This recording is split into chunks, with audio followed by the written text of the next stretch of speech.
안녕하십니까. 3월 18일 제1부 방송을 시작하겠습니다. 탈북민 오피니언, 오늘 이 시간에는 문재인 대통령 커밍 아웃하라 라는 제목으로 말씀드리겠습니다. 어느 역사고적을 읽은 기억에 일제가 조선을 송두리째 없애버리기 위해서 내선일체, 동군을 제창하면서 무단 통치로부터 문화 통치로 탈바꿈한 행위를 세상에서 가장 파렴치한 것은 정의 깃발 아래서 행해지는 악행이라고 적었던 구절이 생각납니다. 5천년의 역사를 가진 민족을 말살하는 이 흉악무도한 범죄를 미개한 조선을 개화시키기 위한 한일합병, 또 조상과 근본이 같은 당연한 합병이라는 정의로움으로 포장하고 조선을 무력으로 점령하고 역사와 정신은 물론 우리의 말과 글, 사람들이 성씨까지도 없애버리려 했던 일제의 천인공노할 만행을 적나라하게 표현한 말이어서 지금도 기억에 새롭습니다. 오늘 시간 저희 해설은 일제의 조선 강점이 아니라 바로 위대한 대한민국을 풍전등화의 지경으로 만든 문재인과 그 정권이 파렴치함에 대한 성토입니다.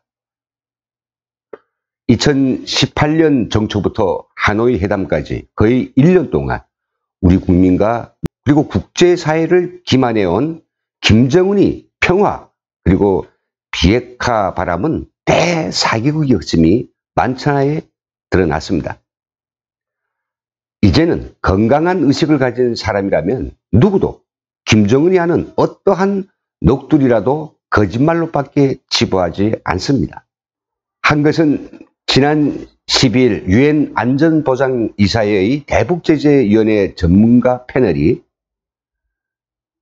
공개한 연례 보고서는 빼도 박도 못하는 증거자료를 가지고 김정은이 지난해 분주탕을 피우고 다녔던 비핵화가 얼마나 후한무치한 사기 행각인가를 여지없이 폭로하였습니다.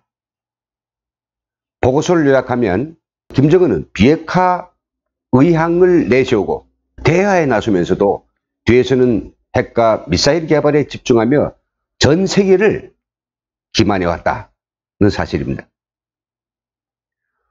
더욱이 이번 보고서는 중국과 러시아도 포함한 안보리 15개 이사국 전체의 승인을 받아 발표됐기 때문에 그 의미가 매우 큽니다. 보고서에 따르면 북한이 기존 핵 미사일 프로그램을 온전히 유지하고 있는 것은 물론이고 더 많은 핵무기를 만들기 위해서 우라늄 채광과 우라늄 농축 원심 분리기 구매에 집중했음이 드러났습니다.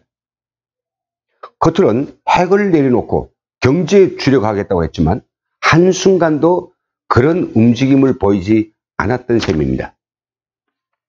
이에 대해서 NKTV는 구글 어스와 북한이 해당 지역 출신의 탈북자와의 인터뷰를 통해서 확정한 자료에 기초하여 5회에 걸쳐서 북한 도처에 숨겨져 있는 5개의 비밀 핵기지를 상세히 추적하고 폭로했습니다. 유엔 안보리 보고서에 상세히 언급되어 있는 바와 같이 김정은 패거리들은 제재를 피하기 위해서도 온갖 불법적인 방법도 끊임없이 감행했습니다. 안보리 결의 제2397호에 따라서 정제유 수입이 연간 50만 배럴로 제한되자 총 148차례 선박 환적을 통해서 정제유 밀수를 감행했습니다. 50척 이상의 선박, 160개 회사가 연루돼 조사 중이라고 하니 입이 쫙 벌어지고 또 해상 환적에 중국의 위챗 블록체인 기술, 즉 첨단 기법까지 동원해 제자를 회피했고 사이버 해킹 수법으로 약 6,500억 원을 가로챘다고 하니 정말 이게 남한 정부가 상대를 해야 될 그런 동적이 맞느냐? 너무나도 의문이 듭니다. 결국 북한은 비핵화 가면을 쓴 채 대화에 나섰지만 이제 기상천외한 수법으로 전 세계를 속이고 있었음이 유엔 보고서로 확인됐습니다. 스티븐 비건 대북정책 특별대표는 지금 제재를 완화한다면 북한에 대량 파괴 무기 보조금을 주자는 얘기와 같다고 꼭 집어 이야기했습니다. 제재 완화를 할 때마다 역사란 문재인 정부도 이를 지지한 국민도 지난 1년간 완전히 김정은에 놀아난 것이나 같은 꼴입니다. 세계적 정부라고도 할 유엔이 직접 김정은이 가짜 비핵화를 까발리고 나섰는데 유독 세상에 남한 대통령, 청와대, 민주당만이 아직도 그 가짜를 진짜라고 비유하면서 우리 국민을 우롱하고 있으니 도대체 이들이 무슨 생각에 이런 황당한 짓거리를 하는지 알 수가 없습니다. 최근에 이들이 한 짓거리만 보겠습니다. 현 정부 대북정책의 예언가 또 선도자라고도 불리는 문정인 청와대 통일안보특보가 13일 강원대에서 한 강연 내용은 우리들이 귀를 의심하게 만듭니다.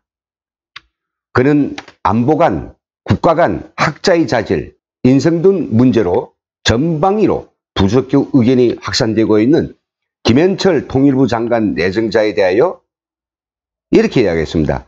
문재인 대통령이 신한반도 체제와 평화 프로세스를 소신 있게 할 사람을 뽑은 것이라면서 다음 단어에 주목해 주십시오. 미국과 관계없이 한반도 정세를 밀고 가겠다는 것이라고 아주 드러내놓고 이야기했습니다.